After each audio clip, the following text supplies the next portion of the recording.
आज की वीडियो में हम कंपैरिजन करेंगे POL पाकिस्तान ऑयल फील्ड और मारी लिमिटेड का, जिसमें हम एक केस स्टडी करेंगे SIP केस स्टडी। 2009 से हम शुरू करेंगे और हर साल हम 1 लाख रुपया इन्वेस्ट करते जाएंगे दोनों कंपनियों में और देखेंगे कि पिछले 17 सालों में किस कंपनी का रिटर्न ज़्यादा बना है, किस कंपनी ने इन्वेस्टर को ज़्यादा रिटर्न दिया है। इसमें आप थोड़ी चीज़ें जो हैं वो जहन में रख लें कि हर साल हम 1 जनवरी को शेयर बाय करेंगे 1 लाख रुपए के, और उस साल की जो हाईएस्ट प्राइस होगी वो हम सिलेक्ट करेंगे ताकि हम एक वर्स्ट केस सिनेरियो क्रिएट कर सकें कि दोनों कंपनियों में अगर हम हर साल हाई पे उस शेयर को बाय करते जाएंगे तो हमारा रिटर्न कितना बनेगा। ठीक है जी। तो पोल का शुरू करते हैं। तो पोल में ये देखें, बाय हमने किया 2009 से। ठीक है, 1 लाख रुपया इन्वेस्ट किया। 2009 में जो हाईएस्ट प्राइस थी वो 235.1 रुपीज़ थी। तो इतने शेयर हमारे पास आ गए हैं, तो इसमें ये इतना हमारे पास डिविडेंड आ गया। ठीक है, 2009 में। इसी तरह 2010 में बाय किया, फिर डिविडेंड आ गया। 11 में बाय किया डिविडेंड, फिर 12 में। ठीक है, ये सारे डिविडेंड हैं, ये आप पढ़ सकते हैं अगर आपने पढ़ने हैं। यहाँ पे डिविडेंड की अमाउंट है जो हम यूजुअली बैंक अकाउंट में रिसीव करते हैं। जैसे ये देखें, 2015 में 2 डिविडेंड आए हैं, 27,000 45,000 का, जो कि हमने बैंक अकाउंट में रिसीव कर लिया है। तो इस तरह आप देख सकते हैं 2017 18 में ये देखें इसने बोनस भी दिया है। ठीक है, 19 20 21 22 23 24 और 25 और 26। ठीक है, 26 में ये देखें इसने जो डिविडेंड दिया है रिसेंटली। 2025 में हमने आखिरी बाय किया था इसको, उस वक्त इसकी प्राइस थी 744। ठीक है, क्योंकि हम हर साल हाई पे शेयर को बाय कर रहे हैं। तो रिटर्न समरी पे आते हैं। ठीक है जी। तो शेयर हमारे पास हो गए जी 4111। ठीक है, इन 17 सालों में प्राइस है इसकी 691 26 जून वाले दिन, और इसकी जो वैल्यू बन रही है वो बन रही है जी 28 लाख रुपया। कॉस्ट हमारी कितनी है? ये 17 लाख, क्योंकि हमने हर साल 1 लाख रुपया इन्वेस्ट किया है 2009 से लेके 2025 तक। तो 17 लाख हमारी तकरीबन कॉस्ट आ गई है। तो अनरियलाइज प्रॉफिट कितना आया, यानी अगर हम इसे आज सेल करते हैं तो तकरीबन 11 लाख का हमें प्रॉफिट आएगा। डिविडेंड की मद में हमने आज तक कितनी रकम ली है? 24 लाख रुपए की, जो कि 143% बनती है। टोटल गेन कितना आ गया हमारे पास? 35,80,000 रुपए का। तो इसका XIRR कितना बना हमारे पास? 16.50%। ठीक है, तो यहाँ तक होगी हमारे पास ग्रॉस इसका रिटर्न टोटल। तो यहाँ हम बात करेंगे डिविडेंड की। तो डिविडेंड उस पर हमें 15% टैक्स भी देना है। तो आफ्टर टैक्स हमारे पास अमाउंट बनेगी तकरीबन 20 लाख की। कॉस्ट हमारी कितनी है? ये 17 लाख की। डिविडेंड हमने ले लिया 20 लाख आफ्टर टैक्स। तो कैपिटल गेन हमारे पास इतना आ गया 11 लाख का, और आफ्टर टैक्स हमारे पास 9,74,000 रुपया आ गया। तो टोटल हमारे पास आ गया जी 35 लाख का तकरीबन ग्रॉस प्रॉफिट है। उस पर हमने टैक्स दिया, और टैक्स के बाद हमारे पास 30 लाख की अमाउंट जो है वो बनी। इन्फ्लेशन को मैंने ऐड नहीं किया क्योंकि हम पास की बात कर रहे हैं।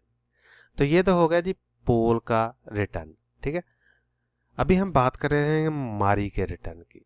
तो मारी के रिटर्न पे चलते हैं। तो ये देखें, इसी तरह 2009 से हमने मारी में इन्वेस्टमेंट शुरू की 1 लाख रुपए की हर साल, और मारी की जो हर साल की हाईएस्ट प्राइस थी वो हमने चूज़ कर ली। 2009 की हाईएस्ट प्राइस ये है, 2010 की हाईएस्ट प्राइस 166 थी। ठीक है, 2011 की इसी तरह। तो हर साल जो भी हाईएस्ट प्राइस थी वो हमने ले ली है। और उसके बाद ये देखें 2009 में मारी ने बोनस दिया है, फिर बोनस। इसी तरह 2010 में 2 डिविडेंड दिए हैं, 2011 में ये देखें एक बोनस है, 2 डिविडेंड है। तो इस तरह ये सीन जो है वो चलता रहता है। 2013 14 15 16 17 18 19 20 21, ठीक है, 22 23, फिर आगे ये देखिए 24 में इसने एक स्प्लिट अनाउंस किया था। तो उसके बाद हमारे शेयर बढ़कर इतने हो गए 2025 और 2026। तो इस पे हम चलते हैं। तो ये देखिए 2009 से हमने शुरू किया है, और 2026 पर हमारे पास जो टोटल शेयर हैं वो 54,763 हो गए हैं। प्राइस है इसकी 662 26 जून वाले दिन। तो इसकी जो वैल्यू बन रही है वो बन रही है तकरीबन, तो वैल्यू इसकी बन रही है तकरीबन 3,62,00,000 रुपया। तो कॉस्ट हमारी कितनी आई है? 17 लाख रुपए की। अनरियलाइज प्रॉफिट कितना हुआ, यानी अगर हम इसे आज सेल कर देते हैं तो हमारे पास 3,45,00,000 रुपए का प्रॉफिट होगा। डिविडेंड की मद में हमने आज तक 57 लाख रुपया जो है वो रिसीव कर लिया है। हमने कितनी इन्वेस्टमेंट की है? 17 लाख की। डिविडेंड की मद में इन 17 सालों में हमने 57 लाख रुपया जो है वो रिसीव कर लिया है।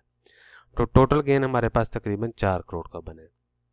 एनुअलाइज रिटर्न इसका कितना बना जी? 32%।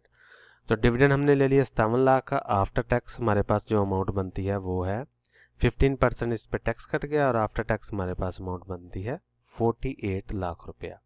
तो कैपिटल गेन हमने ले लिया तकरीबन 3 करोड़ 45 लाख का, और आफ्टर टैक्स हमारे पास जो कैपिटल गेन होगा वो 2 करोड़ 94 लाख रुपए का होगा।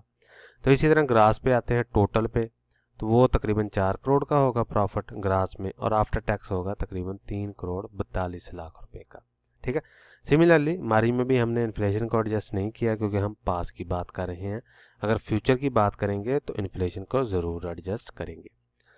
तो यहाँ तक आपने देखा मारी में हमारा एनुअलाइज रिटर्न बना 32% का, पोल में हमारा बना 16.5% का। तो अभी आप देखेंगे पोल में हमारा टोटल गेन कितना बना?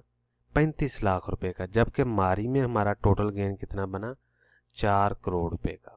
ठीक है। आपने देखा दोनों कंपनियों में कितना डिफरेंस है।